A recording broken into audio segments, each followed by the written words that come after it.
A paz do Senhor, meus irmãos. Hoje eu trago para vocês aqui um vídeo, de uma pastora, onde ela conversava com uma mulher, já fazia 5 meses, e essa mulher convidou ela para ir pregar fora do Brasil, e ela foi, e ela não pediu orientação a Deus, não orou, e chegando lá ela se deu muito mal, onde ela passou a ser escrava ali, então isso fica de exemplo para muitas pessoas que querem fazer a obra de Deus, mas não procuram a orientação de Deus, não ora, não jejuma, Faz jejum para que Deus venha orientar essa pessoa. Então ela passou a ser escrava da mulher.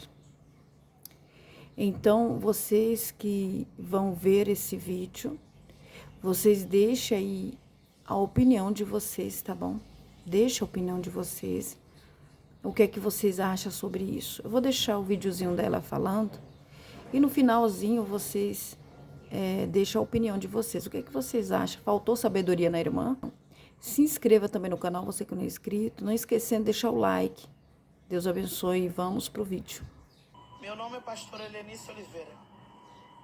Eu estou aqui gravando esse vídeo para fazer uma denúncia e também um pedido de ajuda.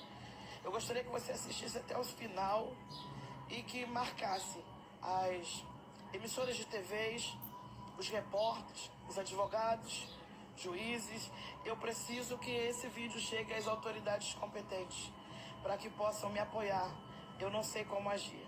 No dia 16 de novembro, eu embarquei para Bermuda a convite de uma irmã chamada Karina, que me procurou pelas redes sociais. Ela me fez o convite de ir para Bermuda, ministrar em 2 ou 3 igrejas, e de lá a gente iria para os Estados Unidos. E ali eu iria ministrar em mais igrejas. Ela estava precisando de uma campanha de oração na casa dela. E como nós conversávamos quase 4, 5 meses, eu aceitei o convite e fui. No dia 16 de novembro, na minha embarcação, eu estava atrasada. Como eu estava atrasada, eu esqueci minhas medicações de hipertensão, diabetes e de coração. Quando eu cheguei em Bermuda, a primeira coisa que eu falei para ela foi isso: Karina, na pressa de embarcar, eu esqueci minhas medicações. E aí ela, no dia seguinte, nós tiramos foto ali no aeroporto. Ela tirou foto comigo e me levou para casa, me colocou num quarto com suíte. No dia seguinte, ela falou: vamos procurar o teu remédio. Eu tinha levado a minha receita. Quando chegou na farmácia, a farmácia não aceitou por ser uma receita brasileira. Então ela me levou na casa do advogado dela, que eles tinham problema de coração. Eu tinha medicação na minha bolsinha, de bagzinha, para mais ou menos 5 dias. Ela arrumou para mim 9 comprimidos de pressão alta. E aí ela me levou para casa dela, me levou no mercado, a gente fez as compras, que ela falou: você pode cozinhar? Eu falei: posso, sem problema, eu gosto de cozinhar. Ela falou: não, porque eu preciso de ajuda, né? Eu falei: tudo bem, eu posso te ajudar. E ela foi comigo, fomos no mercado, compramos tudo, e eu, a pedido dela, comecei a fazer comida para ela. Sendo que o esposo dela não estava em casa. Eles tinham brigado, ele tinha saído de casa. No dia seguinte, a gente foi atrás dele e ela conseguiu convencer ele de voltar para casa. Ela me obrigou a chegar no escritório dela, do esposo dela, mesmo sem falar inglês, e sinalizar que o filho estava lá embaixo, porque ela queria que ele retornasse para casa. E assim eu fiz, porque no meu pensamento eu estava unindo uma família. E quando chegamos em casa, ela falou para mim fazer a comida e servir ele na bandeja. Ela falou: vai para agradar ele. Eu fui e falei: tudo bem. Aí servi ele na bandeja. E eu percebi então que eu estava fazendo a comida e eles estavam todo mundo comendo, e eles não colocavam nunca o lugar na mesa para me sentar. Eu comecei a desconfiar de que ela havia inventado alguma história para o marido. Eu era a única e ela que falávamos português naquela casa. O esposo não fala português. E aí eu falei com ela no dia seguinte, porque ela veio reclamar de eu acordar tarde. Eu falei: mas você sabe que eu acordo tarde porque eu fico de madrugada atendendo as pessoas. E aí ela falou: não, mas aqui você vai precisar acordar às 7 da manhã, porque o Geralt está reclamando. O Geralt era o marido.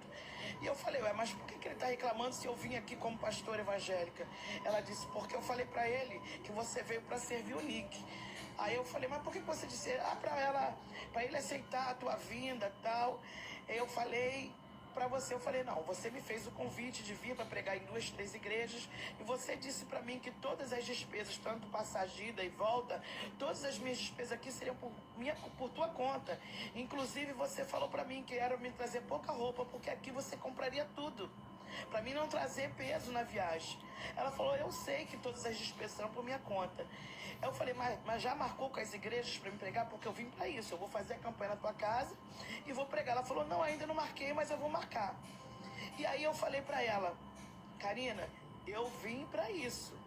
Aí ela falou, pode cozinhar. Eu comecei a fazer a comida, sendo que eu não estava fazendo só almoço, eu estava fazendo almoço, janta, lavando todas as louças, e ela começou a pedir cada vez mais coisas. Cada vez mais coisas, vários pratos para fazer, várias sobremesas. Ela falava para mim levar água no quarto pro filho. Ela falava para mim fazer mingau para ela, tudo servindo na mão. E todas as vezes que servia o almoço, a janta, ela não colocava lugar na mesa para mim sentar.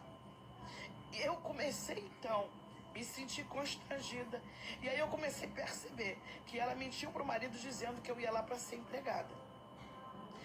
No dia 25 de novembro, ela tinha uma audiência. E antes disso, ela tinha me levado na casa do advogado para arrumar medicação para mim. Sendo que ela arrumou só 9 comprimidos. Como eu estava passando por toda aquela tensão, eu estava tomando vários comprimidos por dia para controlar minha pressão.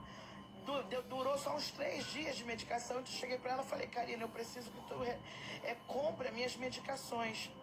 Um dia que ela estava num bar à noite, que ela tinha me levado, que ela não deixava eu ficar em casa sozinha. O marido já desligava o Wi-Fi à noite para me obrigar a trabalhar de manhã cedo. E para mim não ter acesso à noite para conversar com ninguém. Quando ela me levou nesse bar, eu achei um ambiente propício, já que ela estava tão tranquila, de falar da medicação. Eu falei, Karina, só tem um remédio para 2 dias. Se você não comprar minha medicação, eu preciso que tu me mande então de retorno para o Brasil, porque eu não posso ficar aqui em Bermuda sem medicação. E aí ela falou pra mim que iria arrumar no dia seguinte. O advogado que ela traduziu pra ele o que eu tava falando, ela traduziu pra mim e disse que ele me chamou de golpista, de que eu havia esquecido a minha medicação, de que eu falei pra ela que tinha esquecido e que eu tava mentindo, de que eu deixei minha medicação de propósito no Brasil pra ir só passear. Eu falei, eu não vim passear. Eu acho que tá tendo um equívoco. Eu não vim passear, eu vim aqui porque você me convidou para me pegar em 2, 3 igrejas e fazer uma campanha na sua casa. Só que realmente, na correria, eu esqueci de trazer minhas medicações. E aí ela falou, então como você vai comigo para os Estados Unidos? Eu falei, eu vou se você arrumar para minha medicação. Se você arrumar a medicação, eu fico contigo aqui e vou contigo para os Estados Unidos. Aí ela falou, tá bom, amanhã a gente resolve. No dia 25 de novembro, era dia da audiência dela, e ela foi comigo, ela mandava eu me arrumar e sair com ela. Na rua eu ficava sem Wi-Fi. E aí ela foi, depois da audiência, fomos todo mundo lanchar numa lanchonete. Ela chamou os filhos e ela fez questão de falar pra mim assim, olha, eu comprei lanche pra vocês 4 iguais. Eu falei, tudo bem. Aí ela falou, vamos registrar esse momento. Mandou eu tirar fotos de todo mundo. E eu percebi que no meio de tudo isso, ela tirou foto com todo mundo junto, menos eu. Eu fui a única pessoa que não postei nenhuma foto daquele dia. E aí eu comecei a sentir que eu estava passando por preconceito racial. Eu comecei a sentir que ela estava me humilhando. E fui ficando muito triste. Como daquela lanchonete, nós fomos para um bar, o advogado dela bebeu muito e ficou bêbado nesse dia. E aí ela chamou o Pietro, o filho dela mais velho, que tinha chegado na cidade. Ela já tinha me tirado do lugar que ela tinha me colocado para dormir. Me colocou para dormir numa copa, num colchão de ar no chão. Ela chegou para mim e me apresentou a cozinha dela, me levou para a geladeira e me fez comer comida velha. E falou para mim, você pode comer dessas comidas.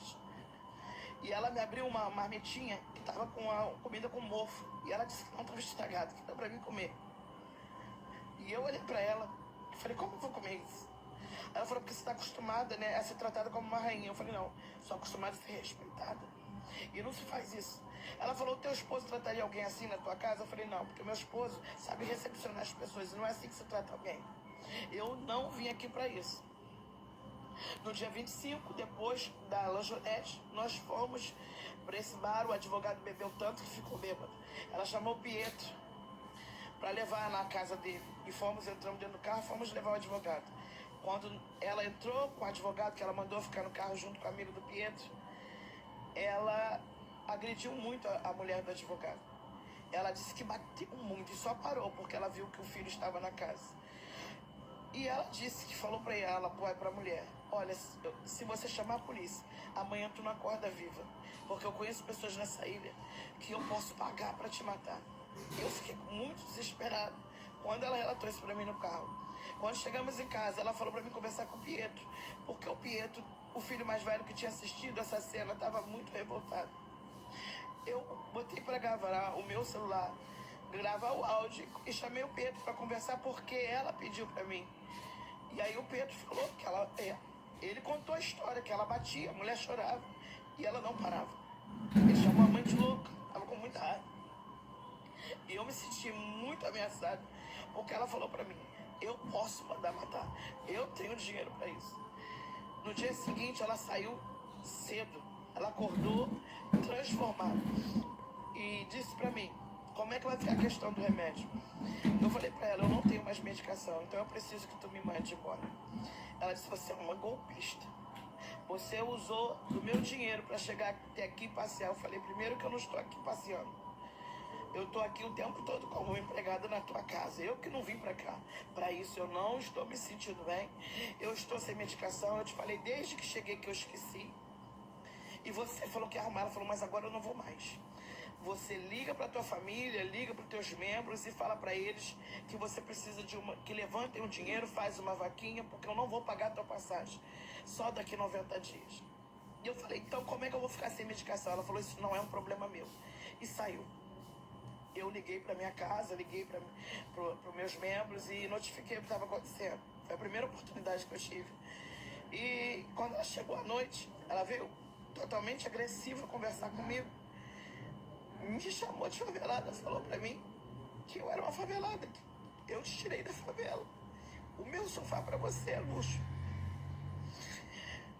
Eu senti que ela ia fazer alguma maldade comigo. E ela falou pra mim: dorme aqui hoje, que amanhã eu te levo embora daqui.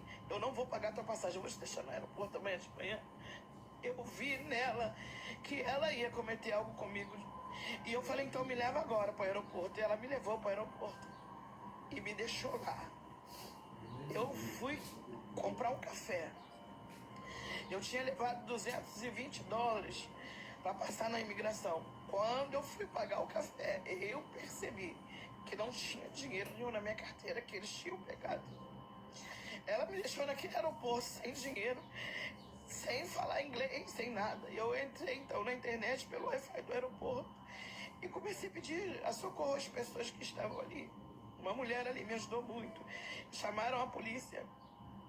E essa mulher pagou para minha hospedagem num hotel e eu dormi aquela noite.